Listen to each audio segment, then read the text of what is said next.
Selamat pagi pemirsa, Presisi Pagi kembali hadir untuk Anda. Selama 1 jam ke depan, kami juga telah menyiapkan sejumlah informasi terkini. Bersama saya Bribda Joyce Yunika, kita lihat dulu 3 berita utama pagi ini. Direktorat Reserse Perlindungan Perempuan dan Anak serta Pemberantasan Perdagangan Orang Polda Jawa Timur mengungkap kasus dugaan kekerasan seksual terhadap anak.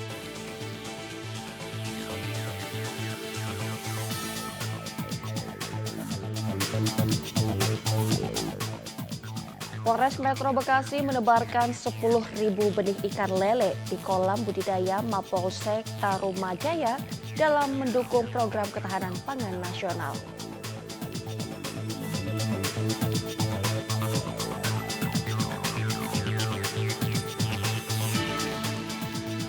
Polres Konawe Selatan melaksanakan program bakti sosial bedah rumah bagi warga kurang mampu.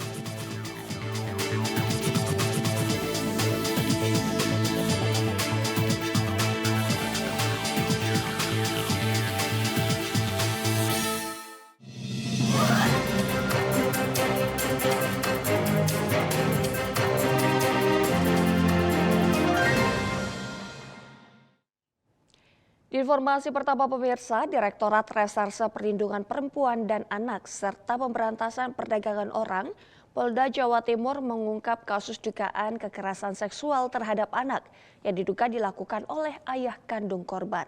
Tersangka kini telah ditahan dan proses penyidikan masih terus berlangsung. Berikut Bribda Chandra melaporkan untuk Anda. Pemirsa, Dinas PPA PPO Polda Jatim mengungkap kasus dugaan kekerasan seksual yang dilakukan seorang ayah kandung terhadap anaknya di Surabaya. Perbuatan tersebut diduga berlangsung sejak 2025 hingga April 2026. Direktorat Reserse PPA dan PPO Polda Jawa Timur mengungkap kasus dugaan kekerasan seksual terhadap seorang anak di Surabaya. Tersangka berinisial ST berusia 47 tahun, diduga melakukan persetubuhan dan pencabulan terhadap anak kandungnya secara berulang sejak tahun 2025 hingga April 2026. Kasus ini terungkap setelah korban menolak tidur bersama pelaku dan menceritakan peristiwa yang dialaminya kepada sang ibu. Berdasarkan hasil penyelidikan, pelaku diduga melancarkan aksinya saat berkunjung dan menginap di rumah mantan istrinya pada akhir pekan. Ayah kandung ini pada saat melakukan dengan korban, ini pun dilakukan ada ibunya. Namun ibunya dalam kondisi sedang tertidur dan untuk kejadian-kejadian berikutnya adalah dilakukan pada saat ibunya tidak ada di rumah. TKP-nya adalah di sekitar Kecamatan Sukolilo, Kota Surabaya. Dan untuk tersangka ini adalah inisial ST, usia 47 tahun, bekerja di karyawan pabrik, tinggal di Surabaya, dan tentunya pada saat melakukan kekerasan seksual, dalam ini adalah berupa persetubuhan dan pencabulan. Seorang ibunya tidak pernah mengetahui awalnya, namun anak ini sempat bercerita bahwa tidak ingin tidur bersama ayahnya. Karena pada saat itu diketahui bahwa ayah dan ibu ini sebenarnya adalah berpisah, sudah bercerai. Namun bapak ini sering datang ke rumah mantan istrinya tersebut dan masih melakukan istilahnya tinggal bersama, misalnya di hari libur ya, Sabtu Minggu. Dan ini tidurnya adalah tidur bersama. Jadi posisinya mereka ada tidur bersama dan disitulah dilakukan persetubuhan cabul terhadap anak kandungnya di mana pada saat itu ibunya sedang tertidur terlelap. Penanganan kasus kekerasan seksual ini dilakukan secara profesional dengan mengutamakan perlindungan terhadap korban. Saat ini tersangka telah ditahan di rumah tahanan Polda Jatim dan penyidik masih melengkapi berkas perkara. Polda Jawa Timur menegaskan bahwa kekerasan seksual terhadap anak menjadi perhatian serius kepolisian. Masyarakat diimbau tidak ragu melaporkan apabila mengetahui atau mencurigai adanya tindak kekerasan seksual terhadap anak maupun perempuan agar dapat segera ditangani sesuai ketentuan hukum. Demikian pemirsa informasi yang sedapat kami sampaikan. Saya Bribda Chandra melaporkan untuk Polri TV. Salam presisi. Di Jawa Tengah, pemirsa, Satuan Reserse Narkoba Polresta Solo berhasil mengungkap peredaran narkotika jenis sabu seberat 3,5 kg. Pengungkapan ini menjadi kasus narkoba terbesar sejak berdirinya Polresta Solo. Berikut informasinya untuk Anda.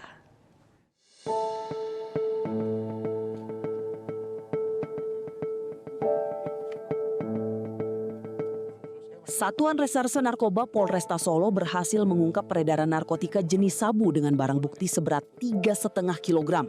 Dalam kasus ini, polisi mengamankan seorang pria berinisial KDN alias CK yang diduga berperan sebagai pengedar sekaligus pengguna narkotika. Pengungkapan kasus ini berhasil dilakukan berkat penyelidikan intensif yang berawal dari informasi masyarakat mengenai dugaan masuknya sabu dalam jumlah besar ke wilayah Solo Raya. Hasil penyelidikan kemudian dikembangkan di 3 lokasi berbeda di Kabupaten Boyolali dan Klaten pada Sabtu 27 Juni 2026. Dari hasil operasi tersebut, petugas berhasil mengamankan barang bukti sabu yang siap diedarkan. Saat ini tersangka masih menjalani pemeriksaan lebih lanjut. Penyidik terus mengembangkan kasus untuk mengungkap jaringan peredaran narkotika yang diduga melibatkan pelaku lain.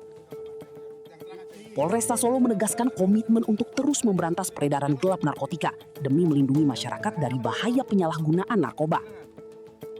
Masyarakat juga diimbau untuk terus berperan aktif memberikan informasi apabila mengetahui adanya dugaan peredaran narkotika di lingkungan sekitar. Dari Humas Polresta Surakarta, Polda Jawa Tengah melaporkan untuk Polri TV. Pemirsa, dalam rangka memperingati Hari Anti Narkotika Internasional tahun 2026, Polda Banten memusnahkan puluhan kilogram barang bukti narkotika hasil pengungkapan kasus selama semester pertama tahun 2026. Langkah ini menjadi bentuk komitmen Polri dalam memberantas peredaran gelap narkotika. Dalam momentum Hari Anti Narkotika Internasional tahun 2026, Direktorat Reserse Narkoba Polda Banten melaksanakan pemusnahan barang bukti hasil pengungkapan 5 kasus narkotika selama periode Januari hingga Juni 2026. Kegiatan ini dihadiri Wakapolda Banten, Kepala BNN Provinsi Banten, Kejaksaan Tinggi, BPOM, MUI, serta unsur terkait lainnya. Barang bukti yang dimusnahkan terdiri dari 73,2 kg sabu, 6,3 kg ganja, serta 25 cartridge vape yang mengandung zat etomidate. Seluruh barang bukti merupakan hasil pengungkapan jaringan peredaran narkotika lintas daerah yang berhasil diungkap di Tres Narkoba Polda Banten. Selama semester pertama tahun 2026, Ditres Narkoba Polda Banten berhasil membongkar sejumlah jaringan narkotika yang melibatkan rute Medan Banten-Bali, Pekanbaru Jakarta-Surabaya, Lampung Tangerang Selatan, hingga jaringan Aceh Medan Pekanbaru Jakarta. Modus operandi pelaku beragam, mulai dari pemanfaatan jasa ekspedisi hingga menyembunyikan narkotika di dalam bodi kendaraan. Hasil pengungkapan tersebut diperkirakan telah menyelamatkan sekitar 332.000 jiwa dari potensi penyalahgunaan narkotika. Sementara itu, nilai keseluruhan barang bukti yang berhasil diamankan diperkirakan mencapai 90,5 miliar rupiah. Polda Banten menegaskan komitmen untuk terus memberantas peredaran gelap narkotika secara tegas dan berkesinambungan. Masyarakat juga diajak untuk berperan aktif memberikan informasi kepada kepolisian demi mewujudkan lingkungan yang aman, sehat, dan bebas dari bahaya narkoba. Dari Humas Polda Banten, melaporkan untuk Polri TV. Pemirsa, Direktorat Reserse Kriminal Umum Polda Metro Jaya bersama Polres jajaran berhasil mengungkap ribuan kasus pencurian dengan pemberatan, pencurian dengan kekerasan, dan pencurian kendaraan bermotor selama semester pertama tahun 2026. Sebanyak 2.054 tersangka berhasil diamankan. Berikut informasinya untuk Anda. Direktorat Reserse Kriminal Umum Polda Metro Jaya bersama Satreskrim Polres Jajaran berhasil mengungkap 2.216 kasus tindak pidana 3C, yakni pencurian dengan kekerasan, pencurian dengan pemberatan, dan pencurian kendaraan bermotor. Hasil pengungkapan ini disampaikan dalam konferensi pers di Aula Satyaha Prabu di Treskrimum Polda Metro Jaya. Sepanjang Januari hingga Juni 2026, Polda Metro Jaya menerima 5.436 laporan polisi terkait kasus 3C. Dari jumlah tersebut, sebanyak 2.216 kasus berhasil diungkap, dengan 2.054 tersangka berhasil diamankan dan diproses sesuai ketentuan hukum. Dalam pengungkapan ini, penyidik turut menyita berbagai barang bukti, di antaranya uang tunai lebih dari 2 miliar rupiah, 14 senjata api, 41 senjata tajam, 1.825 sepeda motor, 22 mobil, ratusan telepon genggam, laptop, peluru, kunci letter T, tabung gas LPG, softgun, serta emas dengan berat hampir 867 gram.